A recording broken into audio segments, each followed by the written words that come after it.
नमस्कार, मैं अर्नब गोस्वामी और आप देख रहे हैं देश की आवाज। यहां हम आपको पेंशन, सरकारी योजनाओं, महंगाई और आपके अधिकारों से उड़ी हर जरूरी जानकारी बिल्कुल साफ और आसान भाषा में तथ्यों और सरकारी दस्तावेजों के आधार पर बताते हैं। हमारा उद्देश्य है कि आप तक सही और भरोसेमंद जानकारी पहुंचे। अगर ये अपडेट्स आपके लिए उपयोगी हैं तो चैनल को सब्सक्राइब करें और बेल आइकन ऑन करें ताकि कोई भी महत्वपूर्ण जानकारी आपसे छूट न जाए। कर्मचारी पेंशन योजना यानी ईपीएस -95 सिर्फ एक सरकारी स्कीम नहीं है, बल्कि उन लाखों मेहनतकश कर्मचारियों के लिए भरोसे की डोर है जिन्होंने अपनी जवानी के सबसे कीमती साल फैक्ट्रियों, दफ्तरों, साइटों और दुकानों देश की तरक्की के लिए लगा दिए। जब वही हाथ उम्र के साथ कमजोर पड़ते हैं तब सम्मान के साथ जीवन चलाने के लिए एक स्थिर पेंशन का हो ना बेहद जरूरी हो जाता है। यही वजह है कि ईपीएस -95 से जुड़ी हर खबर, हर आदेश, हर बदलाव और हर संभावित बढ़ोतरी सीधे सीधे कर्मचारियों और उनके परिवारों के भविष्य से जुड़ जाती है। आज के समय में पेंशन व्यवस्था से लोगों की दो बड़ी अपेक्षाएं हैं। पहली, प्रक्रिया आसान हो ताकि बार बार दफ्तरों के चक्कर न लगाने पड़े, और दूसरी, व्यवस्था पारदर्शी हो ताकि किसी को यह डर न रहे कि उसका हक कहीं अटक जाएगा।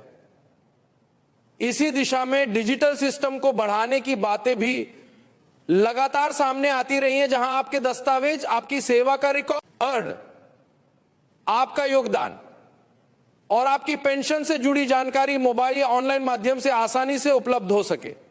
जब रिकॉर्ड और प्रक्रिया साफ होते हैं तो भरोसा अपने आप मजबूत होता है। अब सबसे बड़ा सवाल जिस पर ईपीएस -95 पेंशन धारक लगातार बात करते आए हैं वो है पेंशन बढ़ोतरी। लंबे समय से मांग उठती रही कि न्यूनतम पेंशन को सम्मानजनक स्तर तक बढ़ाया जाए और महंगाई के हिसाब से पेंशन में सुधार हो। इसी बहस के बीच कई बार एक बढ़ोतरी मंजूर जैसी बातें सुनने को मिलती हैं, लेकिन असली मुद्दा यह है कि बढ़ोतरी मिलेगी तो किस आधार पर, किस श्रेणी में और किसे कितनी राशि बनेगी। इसलिए इस विषय को समझने के लिए पूरा ढांचा समझना जरूरी है कि पेंशन तय कैसे होती है, कौन कौन से नियम लागू होते हैं और अलग अलग वर्गों में पेंशन किस तरह अलग हो सकती है। ईपीएस -95 के मामले में समय समय पर अदालतों तक बात पहुंची है और कई याचिकाएं दाखिल हुई है।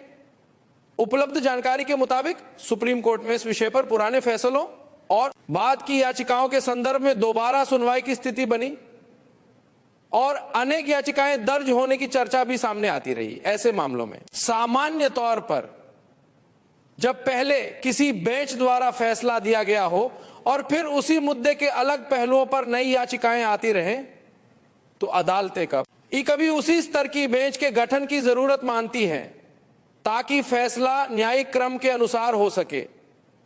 इसी संदर्भ में 3 जजों की बेंच का गठन, सुनवाई और फिर निर्देशों की बातें भी मीडिया रिपोर्ट्स में आती रही हैं। यहां एक महत्वपूर्ण पृष्ठभूमि भी समझना जरूरी है। ईपीएस -95 के संदर्भ में 4 नवंबर 2012 की तारीख का उल्लेख बहुत बार किया जाता रहा है, क्योंकि उस दौर में सैलरी लिमिट और पेंशन योग्य वेतन, पेंशनेबल सैलरी की सीमा को लेकर बड़ा विवाद रहा। पेंशन किस वेतन पर बनेगी, सीमित वेतन पर या वास्तविक वेतन पर, यह विवाद सालों तक कर्मचारियों और पेंशन धारकों के लिए उलझन बना रहा। बहुत से कर्मचारी और पेंशन धारक यही चाहते रहे कि अगर उन्होंने वास्तविक वेतन पर योगदान किया है या करने का विकल्प चुना है तो पेंशन भी उसी के अनुरूप तय हो। इसी मुद्दे पर बाद में अलग अलग स्तर पर व्याख्याएं, विकल्प ऑप्शन और प्रक्रियात्मक शर्तें सामने आती रही। कुछ रिपोर्ट्स में यह भी कहा जाता है कि अलग अलग मामलों को जोड़कर सुनवाई हुई और कई दिनों तक विस्तृत बहस चली। साथ ही यह बात भी सामने आती है कि अदालत का रुख इस तरफ रहा कि पेंशन धारकों के साथ रिटायरमेंट की तारीख या किसी विशेष समय सीमा के आधार पर भेदभाव नहीं होना चाहिए। यानी कोई कर्मचारी 2004 से पहले रिटायर हुआ हो, 2006 से पहले या बाद में हुआ हो, 2014 के पहले या बाद में हुआ हो, सिर्फ तारीख के आधार पर समान परिस्थितियों वाले लोगों के साथ अलग व्यवहार नहीं किया जाना चाहिए। इस तरह के सिद्धांत का उद्देश्य यह होता है कि समान वर्ग के लोगों को समान न्याय मिले और नीतियां भेदभाव पूर्ण न बने। यह भी कहा जाता है कि ईपीएफओ और संबंधित पक्षों को यह दिशा निर्देश दिए गए कि प्रक्रिया को स्पष्ट किया जाए और पात्र पेंशन धारकों को उनके हक के अनुसार पेंशन सुनिश्चित की जाए। हालांकि कई बार यह भी देखने में आता है कि आदेश की कॉपी सार्वजनिक रूप से आने में समय लगता है या अलग अलग रिपोर्ट्स के जरिए लोगों तक जानकारी पहुंचती है। इसलिए ऐसी स्थिति में सबसे जरूरी बात यह होती है कि कोई भी पेंशन धारक केवल अफवाह या अधूरी क्लिपिंग के आधार पर फैसला न करे, बल्कि आधिकारिक नोटिफिकेशन, ईपीएफओ की वेबसाइट, परिपत्र या कोर्ट के प्रमाणिक दस्तावेज के आधार पर ही अंतिम निष्कर्ष निकाले। फिर भी चर्चा में जो बातें बार बार आती हैं, वे लोगों की चिंता और उम्मीदों को जरूर दर्शाती है। अब आते हैं उस हिस्से पर जो हर पेंशन धारक सबसे पहले जानना चाहता है, आखिर पे ऋण बनेगी कितनी और अड़ी बढ़ोतरी का असर किस पर कैसे पड़ेगा। यहां यह समझना जरूरी है कि ईपीएस -95 में पेंशन आमतौर पर आपके पेंशन योग्य वेतन और पेंशन योग्य सेवा, पेंशनेबल सर्विस पर निर्भर करती है। सरल भाषा में कहें तो आपने कितने साल योगदान किया और उस दौरान आपका पेंशन योग्य वेतन कितना माना गया, इन दो बातों से पेंशन का आधार बनता है। यही कारण है कि दो अलग व्यक्तियों को पेंशन अलग अलग मिल सकती है, भले ही दोनों ईपीएस -95 में हो। बहुत से मामलों में लोग यह सुनते हैं कि पेंशन 1000, 200, 2000, 5000, 9000, 300 तक या उससे भी ज्यादा हो सकती है। लेकिन यह कोई एक फिक्स नंबर नहीं है जो सबको एक जैसा मिल जाए।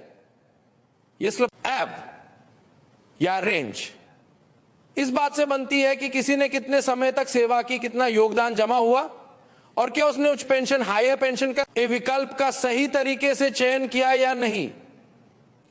कुछ लोगों के केस में वेतन की सीमा, सैलरी कैप लागू रही तो पेंशन कम बनी। कुछ के केस में यदि नियमों के अनुसार उच्च पेंशन का विकल्प उपलब्ध हुआ और पूरा किया गया तो उनकी पेंशन अपेक्षाकृत अधिक बन सकती है। इसीलिए कई बार यह कहा जाता है कि पेंशन बढ़ोतरी को अलग अलग हिस्सों या श्रेणियों में डिवाइड किया गया है। वास्तविकता यह है कि पेंशन में किसी भी उधार या पुनर्गणना का प्रभाव अलग अलग लोगों पर अलग तरह से पड़ता है, क्योंकि उनके रिकॉर्ड, सेवा अवधि और विकल्प अलग होते हैं।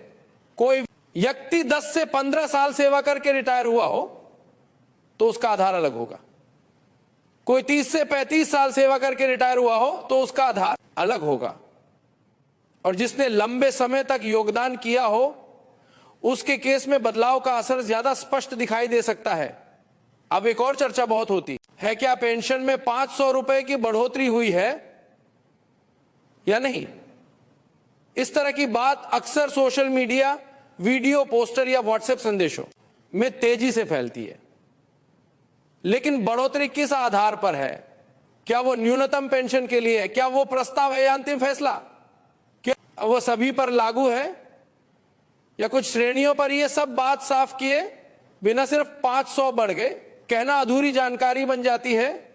इसलिए समझ आ रही इसी में है कि आप अपने केस को 3 चीजों से मिलाकर देखें: आपकी सेवा अवधि, आपके योगदान का रिकॉर्ड और आधिकारिक निर्देश, नियम। अगर इन तीनों में कोई बदलाव लागू होता है तभी सही तरीके से पता चलेगा कि आपको वास्तविक लाभ कितना मिलेगा। यहां मैं आपको एक व्यावहारिक तरीका बताता हूं जिससे आप अपनी स्थिति ज्यादा स्पष्ट समझ सकते हैं। सबसे पहले अपनी पेंशन स्लिप या पीपीओ नंबर से यह एक है कि आपकी वर्तमान पेंशन कितनी है और किस आधार पर बनी है। दूसरा, ईपीएफओ के पोर्टल रिकॉर्ड में यह जांचें कि आपकी पेंशन योग्य सेवा कितने वर्षों की दर्ज है।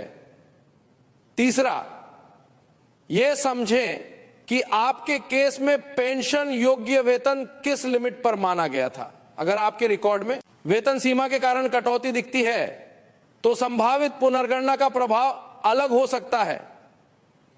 और अगर आपने नियमों के अनुसार उच्च पेंशन विकल्प चुना था तो उसके दस्तावेज और स्वीकृति की स्थिति भी बेहद महत्वपूर्ण होगी।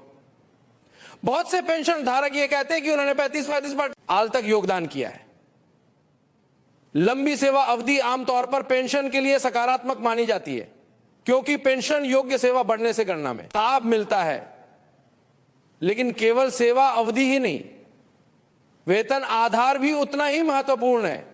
यदि आपकी पेंशन योग्य सैलरी कम सीमा पर फिक्स कर दी गई तो लंबे वर्षों के बावजूद पेंशन सीमित रह सकती है।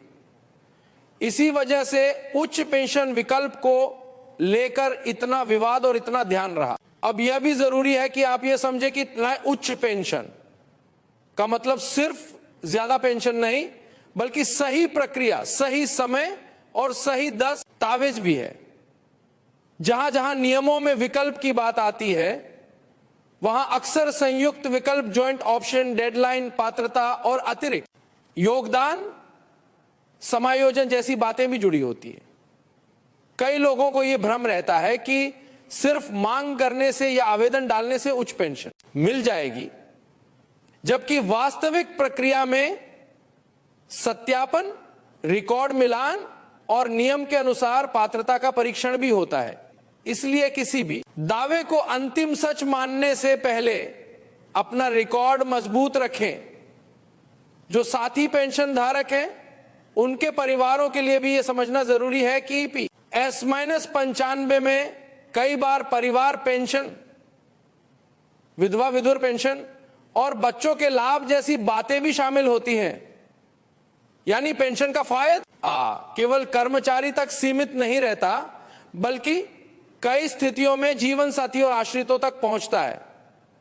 इसलिए जब भी कोई नया आदेश, नई व्याख्या या नई सुविधा आती है उसका असर पूरे परिवार की सुरक्षा पर पड़ता है। अब बात आती है कि आपको करना क्या चाहिए ताकि किसी भी आपसे आप वंचित न रह जाएं।